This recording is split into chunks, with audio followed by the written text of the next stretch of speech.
Hi, Assalamualaikum. We are from Group 5. In this video, we are going to discuss about global halal issues, ways to resolve. These are the contents of our presentation. These are our group members, AMAL ADRIANA, AISYAH, FATIN NADHIRAH, and SITI AINA. Hi, Assalamualaikum. My name is AISYAH651, the first presenter for group number 5, topic number 8. The topic of our discussion is global halal issues and ways to resolve. Halal industry is no new thing in the world market. However, it is also not an already established market either. Global halal industry has so many potential and opportunity to grow. The global halal issues are no stranger to Muslim community around the world. The issues arises will directly impacting general consumers and also the industry player. The need to take a look at the issues happening is crucial in order to ensure this billion-dollar industry keep on growing and benefits consumers and investors.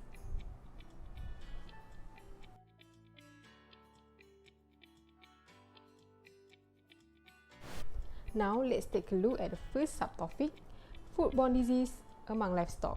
Each year, around 1/3 of the world population is affected by foodborne pathogens. In Malaysia, we have a fair number of cases related to foodborne disease originated or involving livestock. And despite having strict regulations surrounding the livestock and meat industry in Malaysia, consumers are constantly concerned about the safety of their food. And over the past decade, a number of unique zoonotic viruses have emerged in Malaysia. For your information, zoonosis is an infectious disease that can be transmitted from an animal to a human host. Among the most devastating was the outbreak of Nipah virus in 1998, Tioman virus and Pulau virus in 1999, Laka virus in 2006, and H5N1 avian influenza. Legal and regulatory framework of foodborne disease. First one, Act 342, Prevention and Control of Infectious Disease Act 1988. This act mentions all topics related on how to control an infectious disease. Among them are Section 6, Declaration of Infected Area, Section 13, Control of Contaminated Articles and Infected Animals. Secondly, Code of Veterinary Practice for Poultry Processing Plant, 2nd edition 2017. This document draws a guideline on how a poultry processing plant should be conducted and managed. Next, regulatory bodies. Two main regulatory bodies involved directly in foodborne disease among livestock are: first one, Department of Veterinary Services (DVS). DVS developed and scrutinized acts and codes related to animal, their welfare, animals' health, and any other related science. Secondly, Ministry of Health (MOH). MOH handles and enforces any acts and codes related to public health, disease outbreak, and health guidelines. Lastly, the issue. The Nipah virus outbreak in Malaysia from September 98 to May 99 resulted in 265 cases of acute encephalitis with 105 deaths and near collapse of the billion-dollar pig farming industry. It was found that a species of local bat was the host of the disease. Outbreaks of the Nipah virus were reported in pigs and other domestic animals such as horses, goats, sheep, cats and dogs. The outbreak of the Nipah virus in the future can be prevented if all people in the livestock supply chain play their own roles. Basic steps such as maintain cleanliness of farms and abattoirs, providing good welfare to livestock, and manage transparent farming business is the main key to prevent the virus from re-emerge.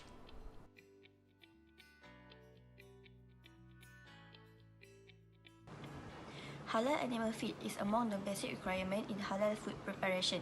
Previously, animal feed was always neglected and not regarded as a requirement in halal food classification. However, after the spread of bovine BSE, which is also known as mad cow disease, in the mid-1980s, the issue of proper feeding of livestock started to arise. Malaysia has produced a comprehensive and prevalent halal food standard known as Malaysia Standard Halal Food Guideline MS 1500/2004 in 2004. The standard received recognition and world acceptance. On 2009, the MS 1500 was revised and replaced with the MS 1500 2009. The MS 1500 2009 is the only standard that state requirement for animal feeding. Clause 35111 of the standard has underlined that farm halal animals which are intentionally and continually fed with najis are considered as non-halal animal to be consumed as food, whereas in clause 35112 the standard had stated aquatic animals which live in najis or intentionally and or continually fed with najis are not halal according to Department of Standards Malaysia 2009. Besides, there is no other standard or regulation that state directly about necessity of halal for animal food. Animal Feed Act 2009, Act 698. In order to regulate animal feed industry, Department of Veterinary Service (DVS) has developed Animal Feed Act 2009 to ensure quality and safety of animal feed for animal consumption. This act describes general requirements in monitoring feed quality by means of controlling the importation, manufacture, sale and use of feed and feed additive to ensure that feed satisfies nutritional requirement of animal, is not harmful to animal and is not contaminated, so that animal and animal products are safe for human consumption and other usage. Next, Animal Feed Guidelines 2012. Among the 4 guidelines introduced include guidelines in licensing for feed and feed additive importer, guidelines in registration for feed and feed additive maker or seller, guidelines for procedure to deal with the monitoring samples for feed and feed additive by the authorized officer, and also lastly guidelines for sample management procedure for feed and feed additive in the case of enforcement action. Next, Hazard Analysis Critical Control Point, HACCP. HACCP was initiated to enhance the production of safe food, which will eventually encourage the acceptance of food in the domestic and international markets. Department of Standard Malaysia has defined HACCP as a system consisting of the 7 principles which identify, evaluates and control hazards which are significant for food safety. In HACCP system, risk analysis in the entire feed supply chain was conducted, and this includes the supplier of feed ingredients. And lastly, Department of Veterinary Service Certification Scheme. There are a few certification schemes under Department of Veterinary Service, such as Good Veterinary Hygiene Practice, Scheme Amalan Ladang Termakan, and Veterinary Health Mark. These schemes are implemented on voluntary basis except for exported products. Let us continue with the regulatory bodies. Firstly, Department of Islamic Development Malaysia, which is JAKIM. JAKIM plays a significant role as accreditation body for halal food and product certification in the country, such as animal feed and also others products.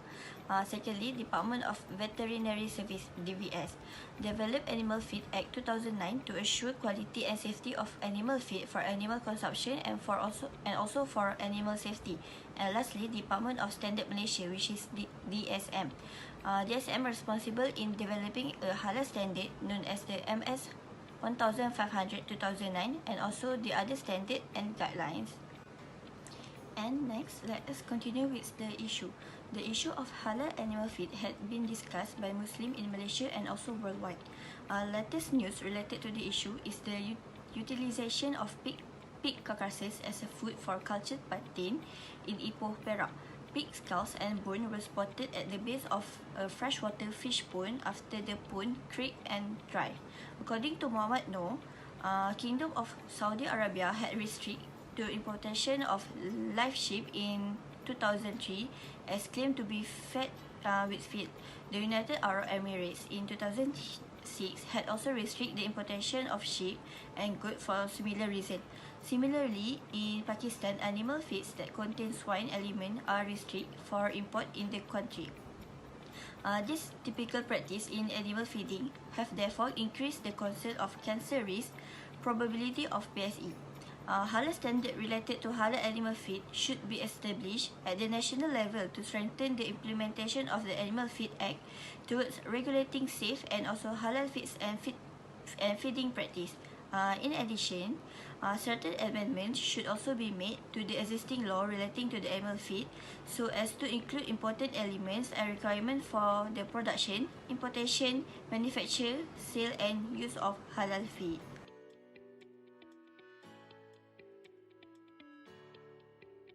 Hi, Assalamualaikum warahmatullahi wabarakatuh. My name is FATIN binti Anwar, and on today's discussion, I'm going to continue our presentation by discussing about the fake halal logo. So, halal certification and halal logo in Malaysia was initially started in the beginning of 1994, where the confirmation of halal was given in the form of certificate with the halal logo. So what is halal logo actually? Halal logo is a symbol that indicates the food or services have been certified halal by JAKIM. And as we all know, in this current growing industry, halal certificate and halal logo are essential tools that was used by the producer or manufacturers in order they want to promote and sell their products or services to the consumers. And the reasons of why fake halal logo happens in Malaysia is because according to the producers and manufacturers, halal certification application is expensive, which in reality it is not that expensive. And also according to them, the producers in getting the halal certification is actually quite difficult, and the product produced by them may not comply with the requirements as stipulated by JAKIM. Hence they go for the shortcut, which is they get the fake halal logo. Alright, so we have two legal and regulation pertaining to the fake halal logo issues, which is number one, we have Trade Description Act 2011, certification and marking of halal. So under this section 29 of TDA 2011 said that all foods or goods shall not be described as halal unless under two conditions, which are it is must be certified halal and it is must be marked with the specific logo that was issued by our competent authorities, which are JAKIM or MAIN. And actually this law TDA 2011 exists is because they want to offer protection to consumers from unethical trade practice relating to the halal product and services. So for the Muslims or non-Muslim that supplying the food and intended to describe the food supplied by them is actually fit for Muslim consumption, their product should be certified and marked with the halal logo issued by JAKIM first before they want to sell it to the consumers. So for the number two, we have manual procedure for Malaysia halal certification, or we call it MPPHM 2020 for short. So in this manual, generally they contain a guideline on how to apply for the proper halal certification from JAKIM. And in the aspect of Malaysia halal logo, MPPHM explain details about the condition of the proper ways to use halal logo, as well as the offences if any parties commit the misuse of halal logo. For the regulatory bodies that involved to tackle the issue of fake halal logo are obviously JAKIM or MAIN and MDTCA, or we call it in Malay as KPD and HEP. So in issuing halal certification and halal logo, it's true that JAKIM or MAIN is the party that are fully responsible for the halal certification management.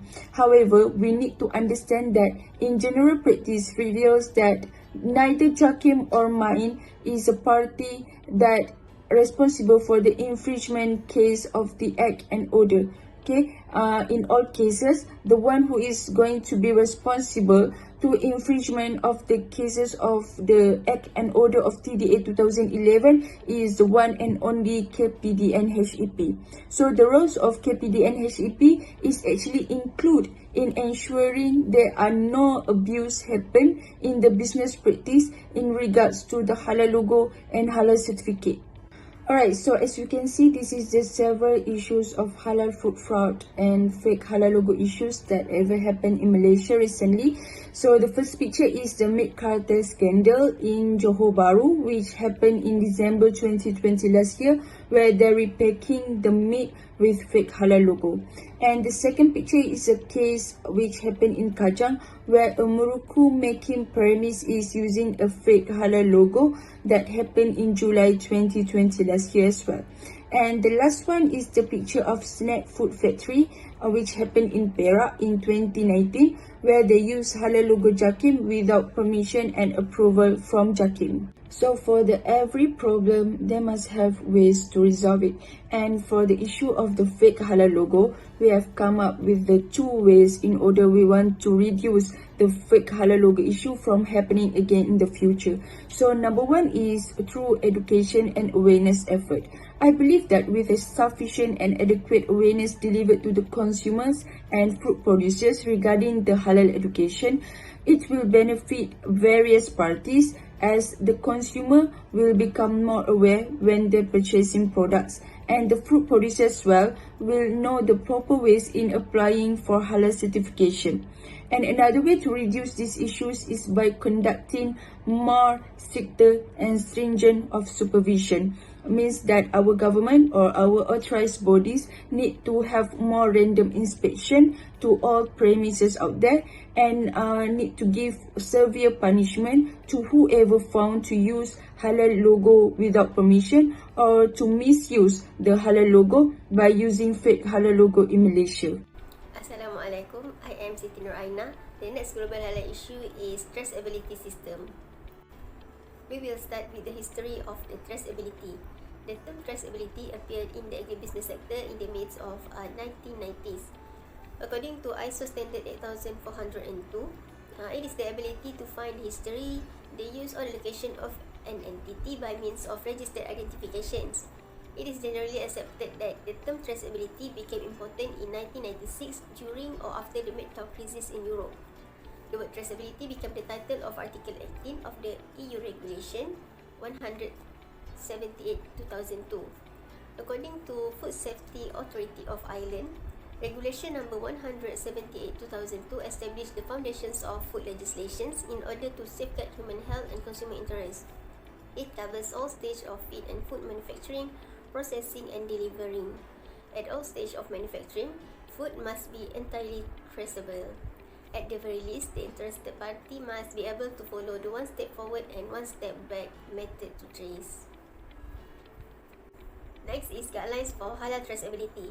For now, Malaysia does not has any law related to halal traceability. There are only guidelines for the company to follow, such as Malaysian Halal Management System 2020. The guidelines has stated the traceability procedure, and there are 5 information need to be fulfilled by the company, which are marking the end product or partial end, method of labeling, distributor reseller information, manufacturing details and details of supplier for raw material. Throughout the supply chain, there are methods need to be used by the company to enable the company to trace the movement of the product in ensuring the safety and halalness of the product. For example, raw materials can use monitoring system as halal traceability system. At the same time, it has to follow the Sharia rules. The materials need to be monitored is the animals slaughtered according to Sharia, and the animals are being fed with permitted food. Other than MHMS 2020, the company can use other references to strengthen the traceability system, such as GMP, HACCP and ISO 22000. The similarity of the standard is there is a section explained about the implementation of the traceability system, but they will focus on the different scope. The issue related to halal traceability is Cadbury recalls 2 products in Malaysia due to pork DNA in 2014. At the first moment of the incident, Cadbury Malaysia immediately issued a statement on its Facebook page informing the public that Cadbury was aware of the situation and stressed its position that all locally manufactured products were halal certified. Despite at this time, there were no instructions from government departments to request Cadbury to do anything, but Cadbury proactively recalled the affected product batches on 25 May 2014. Because of the company has supplied the chocolate all over the global countries, this issue has affected the reputation of Cadbury, and they had lost trust of Muslims during that time. It is very important for them to gain the trust from consumers by doing the traceability procedure, which the company must find the possibility of the products to be contaminated at which steps, and some lab tests have been implemented as evidence their products are safe to be consumed. It is because the chocolate not only limited to the supervision of Cadbury Malaysia, but it involved the whole supply chain, whereas the possibility of raw materials to be contaminated might be at inbound logistics or outbound logistics also there. The last part is ways to resolve traceability issue. To increase the efficiency of halal traceability, the implementation of blockchain helped the company to maintain the halal integrity. Blockchain is an emerging technology presented to ensure the storage of all information related to the food products in a shared, visible and transparent system for all the members along the supply chain. This will prevent any inconsistencies in the information provided among the users. Looking to the figure in the slide, all halal supply chain participants should register themselves in the peer-to-peer network and match their identities, and digital provides which maintains an openly distributed ledger that can be accessed and inspected at any time from any location. The implementation of this blockchain through halal supply chain will make the traceability procedure become easier. It involves budget to implement this technology in the organization, but it will cost a lot if there is halal fraud happen, because the organization must do the product recall that will use more effort to trace the products that had been distributed to the market. It involves more transportation, workers and accommodation if the process of trace the products contaminated cannot be done in a day. That's all from me. Thank you. So to conclude everything, we can see that the global issues in halal industry has been increasing every now and then, and it's really a sign for us as halal industry management students to be together with our government and authorized body in order we want to cope with the issue as soon as possible. We believe that by strengthening the rules and regulation and spreading awareness of halal education to all people out there using any kind of platform to reach them, we can reduce the number of issues from happening in the future. And as a consumer, we need to aware with all of the product that we purchase in the market. And as a company of good producer, we need to take initiative to ensure that all product produced by us are all safe to be consumed by our consumers, as due to the integrated traceability is very important in halal supply chains. I think that's all from us. Thank you so much.